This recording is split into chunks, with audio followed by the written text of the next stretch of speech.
সামনে ঈদ, আর এই ঈদ স্পেশাল এমন একটা রেসিপি আপনাদের সাথে আমি শেয়ার করতে চলেছি। আপনারা না দেখলে বিশ্বাসই করতে পারবেন না যে এইটা বানানো এতটা ইজি, আর এইটা খেতে এতটাই টেস্টি হয়েছে, এর স্বাদ আপনাদের মুখে লেগে থাকবে। তো চলুন বেশি দেরি না করে শুরু করছি আমার আজকের এই ইজি অ্যান্ড টেস্টি রেসিপি।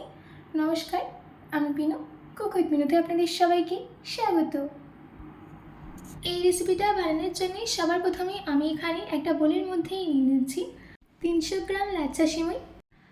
আমি এখানে রোস্টেড সিমাই নিয়েছি, আপনারা চাইলে এমনি সিমাই নিতে পারেন। এবার আমি হাতের সাহায্যে লাচ্ছা সিমাইগুলোকে ভেঙে নেব। দেখুন, আমাদের এখানে লাচ্ছা সিমাই ভেঙে নেওয়া হয়ে গেছে। এবার আমি ভেজে নেব। তার জন্য কড়াইয়ের মধ্যেই দিয়ে দিচ্ছি 1 চামচ ঘি। ঘিটা সম্পূর্ণ গরম হয়ে গেলে দিয়ে দিতে হবে আমাদের সিমাই। সিমাইটা যেহেতু আগে থেকে ভাজাই আছে, তার জন্যে আমাদেরকে কিন্তু বেশি ভাজার দরকার পড়বে না, অল্প একটু ভেজে নেব।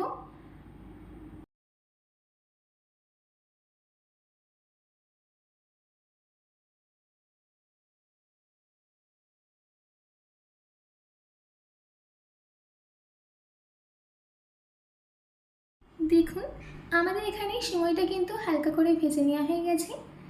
এবার আমি এর মধ্যে অ্যাড করে দিচ্ছি গুঁড়ো চিনি। আমি এখানে টোটাল 4 চামচ গুঁড়ো চিনি ইউজ করছি।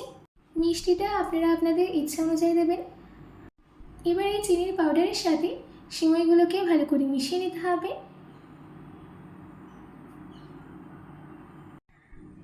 আমি যেইভাবে এই ডেজার্টটা বানাচ্ছি আপনারা সেইভাবেই বানাবেন, তাহলে দেখবেন যে খেতে দারুণ টেস্টি হবে। আমাদের এখানে চিনির পাউডারের সাথে সিমাইটাকে ভালো করে মিশিয়ে নেওয়া হয়ে গেছে। এবার আমি এর মধ্যে অ্যাড করে দিচ্ছি 1/4 কাপ দুধ। দুধটা দেওয়ার পর ভালো করে মিশিয়ে নিতে হবে। এই স্টেজে দুধটা দিলে সিমাইয়ের মধ্যে দুধ আর চিনি দুটোই ভালো করে অ্যাবসর্ব হবে, আর খেতেও কিন্তু দারুণ টেস্টি হবে। দুধটা দেওয়ার পর দুধটাকে সিমাইয়ের সাথে ভালো করে মিশিয়ে নিচ্ছি, আর 1 মিনিট মিডিয়াম ফ্লেমে রান্না করে নিতে হবে।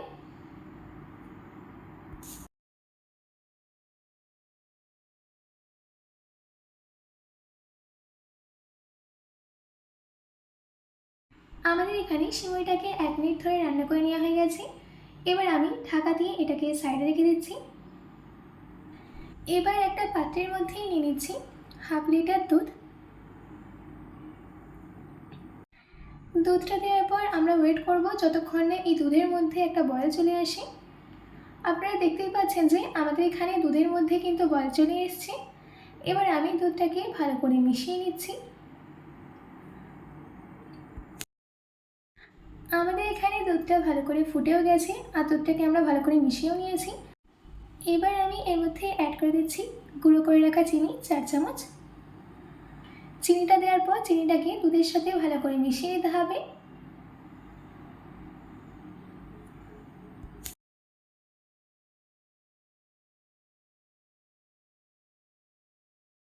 চিনিটাকে দুধের সাথে ভালো করে মিশিয়ে নেওয়ার পর এর টেস্টটা আরও এনহ্যান্স করার জন্য দিয়ে দিচ্ছি 1 ছোটো চামচ এলাচ গুঁড়ো। এলাচ গুঁড়ো দিলে এর টেস্টটা আরও বেড়ে যাবে। দুধের মধ্যে একটা ক্রিমি টেক্সচার আনার জন্যে একটা বোলের মধ্যেই নিয়ে নিয়েছি 5 বড় চামচ দুধ। এবার এই দুধের মধ্যেই দিয়ে দিচ্ছি 3 ছোটো চামচ কর্নফ্লাওয়ার। এবার এই কর্নফ্লাওয়ারটাকে দুধের সাথে ভালো করে মিশিয়ে নিতে হবে। দেখুন, কর্নফ্লাওয়ারটাকে দুধের সাথে ভালো করে মিশিয়ে নিয়েছি। এবার এই দুধ আর কর্নফ্লাওয়ারের মিশ্রণটাকে দুধের মধ্যে দিয়ে দিচ্ছি।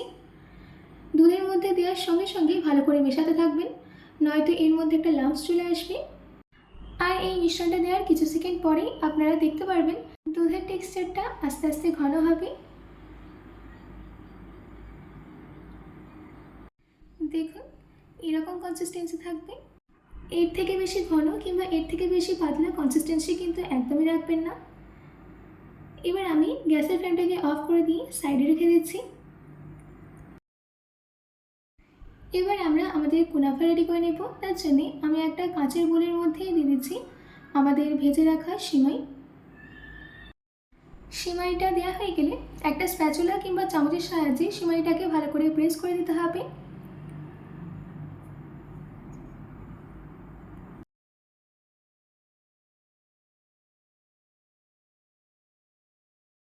সিমাইটাকে ভালো করে প্রেস করে নেওয়া হয়ে গেলে এর উপরে দিয়ে দিচ্ছি আমাদের তৈরি করে রাখা দুধের ক্রিম।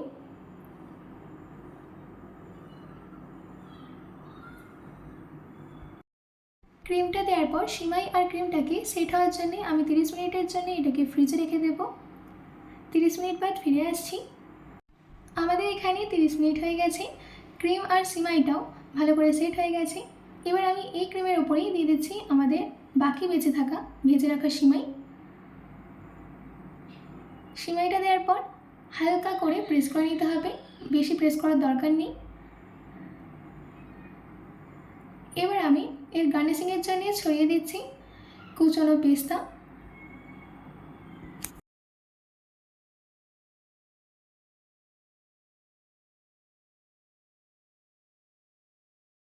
কুচনো আমন্ড,